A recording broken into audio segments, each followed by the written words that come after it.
KP's video news. And I haven't given a shout out to a couple of my YouTube people here that have been doing shows and a lot of stay on top of things. Got Mickey D at Mickey D the Scoop on Yahoo. Got Kev Mack over there, Kev Mack Videos.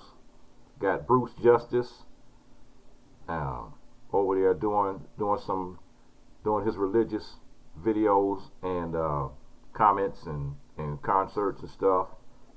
And let's see, Sandar DC on YouTube as well. Then they're doing the shirts, making t-shirts, custom-made t-shirts and clothing. And if you see my t-shirts that I'll be wearing on the show sometimes, that's where I got my t-shirt from. And I'm just giving a shout out to these people. And these people have YouTube pages that you can check out as well. Anyway, shout out to you guys. Stay safe and stay isolated, man. Stay away from too many people because it's this virus thing is real. But anyway, on with the show. And coronavirus nurses face eviction, housing discrimination from scared landlords. And Anna Jones had just finished a shift at St. Rose Hospital in Las Vegas, where she works as an emergency room nurse. And that St. Rose Hospital is on the south end of Las Vegas, when she received an email from her landlord labeled "Quick Action Needed." Her landlord, a quiet older woman who lived downstairs from Jones and her husband, informed her that she would need to vacate the premises within 24 hours. The reason, she said, was COVID-19. "I don't want interaction or debate over this decision," the landlord wrote in the emails reviewed by the Daily Beast. "I'm sorry for the abrupt notice, but given the situation, it's a choice I'm making to protect myself. Honestly, it's devastating," Jones told the Daily Beast this week. "I was just really heartbroken and just felt like, how could somebody treat me like this, all because I'm a nurse?" And this is happening to a lot of nurses and a lot of people that work in the healthcare industry all across country, not just in Las Vegas. Here's a story from Missouri, and Katie Carter, a travel nurse in Missouri, was told that multiple Airbnb hosts had canceled her reservation in recent weeks after learning that she was a nurse. They're apologetic, but they're just like, basically, for our protection right now, we are not comfortable with that. Around the countries like Jones and Carter, who are fighting the epidemic with little protective gear and the risk of to themselves, are being booted from their homes by property owners who fear that they might bring the new coronavirus home with them. In interviews, multiple nurses describe potential landlords backing out of rental agreements, Airbnb hosts denying their requests, and current proprietors turning them out on the streets.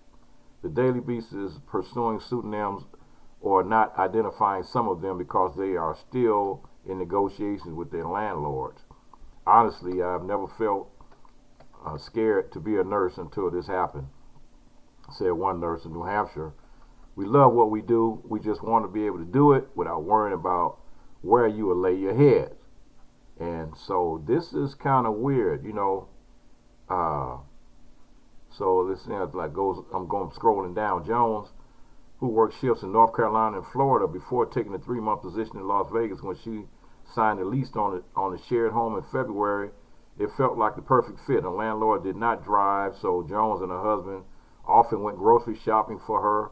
When the older woman started a special diet, Jones' husband made her vegetable stock. With Jones' long shifts and the landlord's bustling work-from-home schedule, the two rarely ran into each other. But when the COVID-19 outbreak hit, Jones said things changed. Her landlord started talking about the risk of Jones' occupation.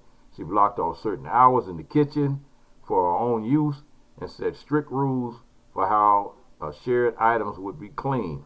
Then, on March 21st, she dropped a bombshell. In emails, the landlord told Jones and her husband they had until 7 p.m. the next day to get out all their belongings out of the house. "I don't want interaction or debate over the decision."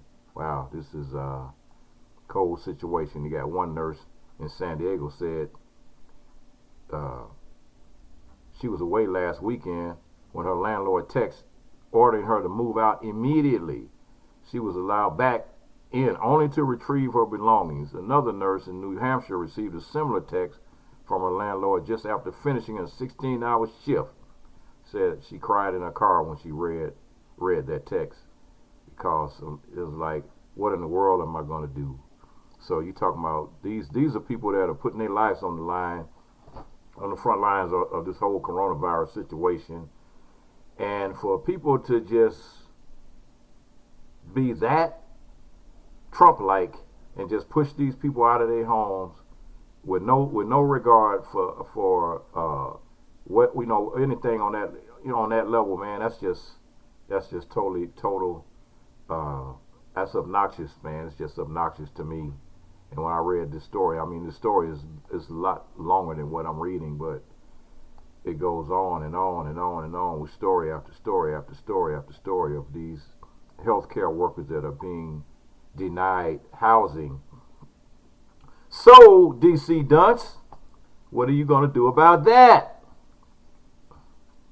partner? Yep, what are you going to do about that? Because these people deserve to have a place to live. What you want them to do, sleep at the hospital, live in the hospital, and stay there for 24 hours a day? You know, they probably won't even allow them to do that. I mean, they should be providing some places for these people to stay. Food, a roof over their head, transportation, everything that these nurses and doctors need, they should be getting it free. Shouldn't be costing them a dime. But you worried about saving, giving these big businesses billions and billions of dollars, and you trying to keep the people quiet by saying, oh, here's $600, here's $1,000, so that'll keep the average person quiet. But I'm not going to be quiet about this. You're fucking up, and your job you're doing is pitiful. Get the DC Dunce off TV and just have just let the doctor that's been coming on there, just let him talk, because he's the only one that's making sense to me right now.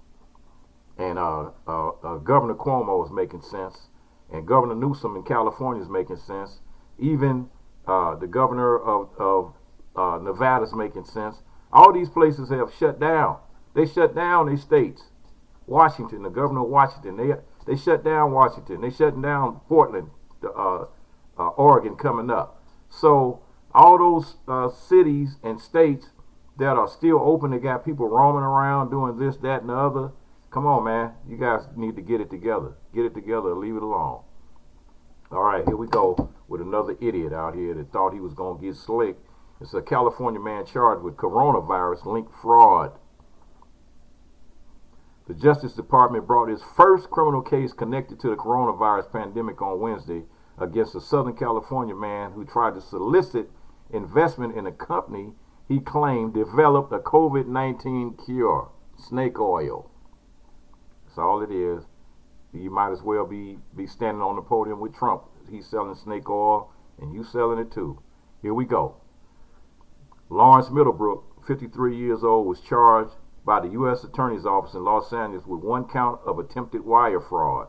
Middlebrook claimed to have personally developed a patent-pending cure and a treatment that prevents coronavirus infection.